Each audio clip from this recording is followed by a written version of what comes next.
আসসালামু আলাইকুম everyone, welcome to my another video. আজকে আমরা এখন চলে এসেছি মুঘল সম্রাট শাহজাহান কর্তৃক নির্মিত দুর্গে, যেটি লাল কেল্লা নামে পরিচিত।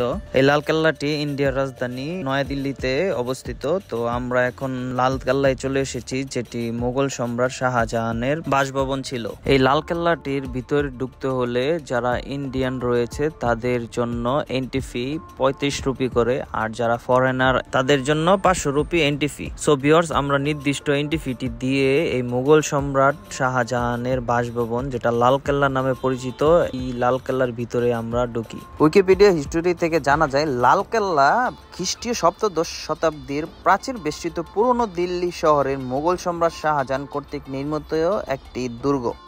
1857 সাল পর্যন্ত এই দুর্গটি ছিল মুঘল সম্রাটদের রাজধানী। এরপর ব্রিটিশ ভারতীয় সরকার মুঘল সম্রাট দ্বিতীয় বাহাদুর শাহকে নির্বাসিত করলে ভারতের রাজধানী কলকাতায় স্থানান্তরিত হয়। 1947 সাল পর্যন্ত ব্রিটিশরা এই দুর্গটি একটি সামরিক ক্যাম্প হিসেবে ব্যবহার করত। বর্তমানে এটি একটি জনপ্রিয় পর্যটক কেন্দ্র এবং ভারতীয় প্রজাতন্ত্রের সার্বভৌমত্বের একটি শক্তিশালী প্রতীক।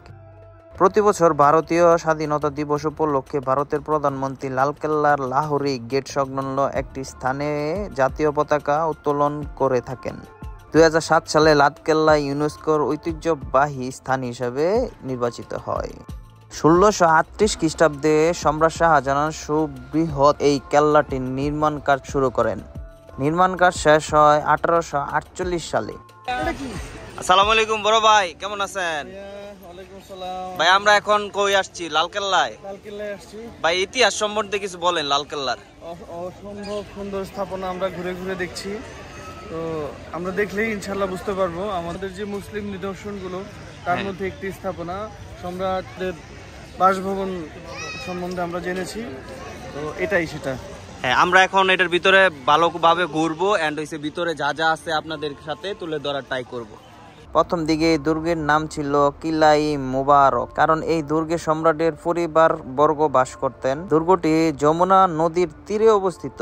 এই নদীর জলে পুষ্ট হতো দুর্গ প্রাকারের পরীক্ষাগুলো। দুর্গের উত্তর পূর্ব কোণে প্রাচীর সালিম ঘর দুর্গ নামে অপর একটি প্রাচীর দুর্গের সঙ্গে সংযুক্ত। 1546 সালে ইসলাম শাহ সুরি এই প্রতিরক্ষা দুর্গটি নির্মাণ করেছিলেন। লালকেল্লার পরিকল্পনা ও সাজসজ্জা শাহজাহানের শাসনকালে মুঘল স্থাপত্য ও চিত্রকলার উৎকর্ষের একটি গুরুত্বপূর্ণ নিদর্শন। কর্তৃপক্ষ লালকেল্লা ছিল দিল্লি ক্ষেত্রে সপ্তম নগরী তথা শাহজাহানের নতুন রাজধানী, শাহজাহানের রাজপ্রাসাদ।